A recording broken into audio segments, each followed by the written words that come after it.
I've decided to maintain our current posture of 9,800 troops in Afghanistan. I'm glad he stopped the drawdown, but it's not a sufficient number. I support the decision, but I don't support the number.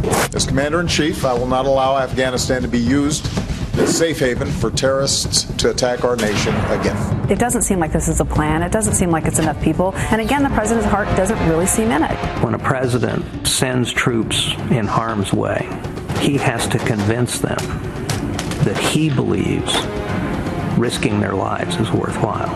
I know for a fact that military leaders recommended a much larger number. The recommendation, I'm told, was 20,000. That's almost double.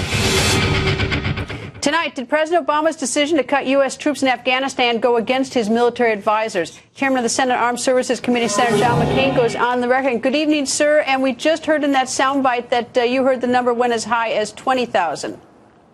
Yes, that's indeed correct.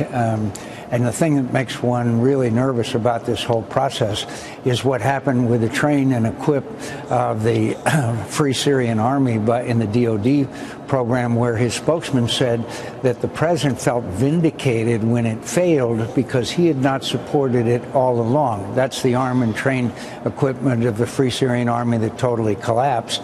So is the president believe in this one? Is he going to feel vindicated if this one fails? In my wildest dreams, I wanted to talk about Afghanistan, but you talk about that $500 million deal with the Syrian to train the rebels that you just spoke about. Why in the world would he have gone along with that if he thought that, and I think the term he used was 60 minutes, as he was skeptical of it from the beginning? Why would you do that? I cannot imagine. I cannot imagine any president of the United States authorizing a program that put people's lives in danger. I don't know how many were killed. Cost of $500 million, at least $43 million. And then have his spokesman say, well, I was skeptical about this all along. Harry Truman must be spinning in his grave.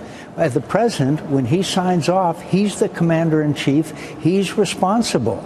And what you would expect of a commander-in-chief is to say, it failed, I'm responsible. His spokesman said he was vindicated. He was vindicated by the expenditure of $500 million of the taxpayers' money. I have never seen anything like this, Greta. I assume every conflict is different. But in looking at Iraq, the drawdown in Iraq, which was so rapid, and we saw what happened in Iraq and Syria. You've got ISIS there now, found a very comfortable home in those two nations. If we have a drawdown in Afghanistan that goes down to the numbers President Obama wants, can we expect something similar, or are these conflicts so unique that maybe his numbers are correct? Well, first of all, in Iraq, we warned, Lindsey Graham and Joe Lieberman and I predicted this, and we predict the same thing in Afghanistan if he goes down to the 5,000 that he's talking about in the second year. The 9,800 is on the ragged edge. It's barely enough.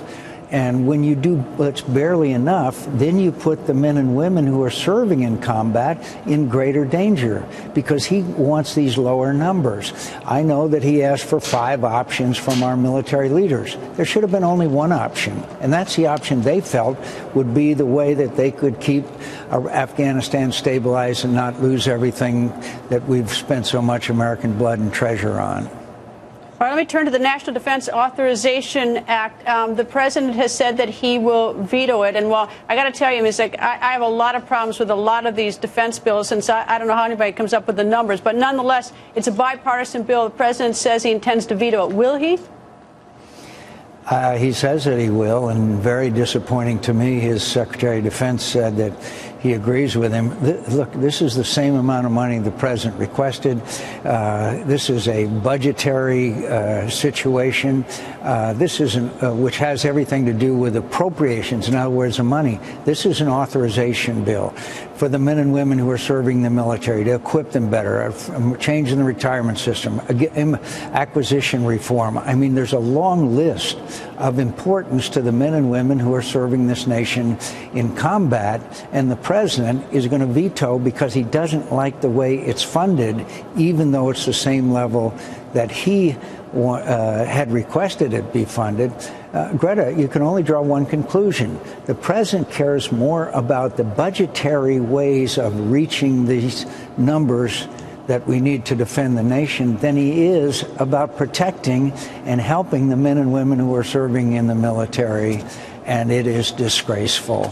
4 times presidents have vetoed defense authorization bills in the last 53 years. Each time they were over a specific provision that was fixed. Now the president's going to veto it over nothing we can fix. Senator, nice to have you join us, and I'm just going to take the last word on this. If we maybe hadn't wasted that $500 million, maybe we could take better care of some of our people, but that's just me. But anyway, Senator, you're right. Thank you for joining us, sir.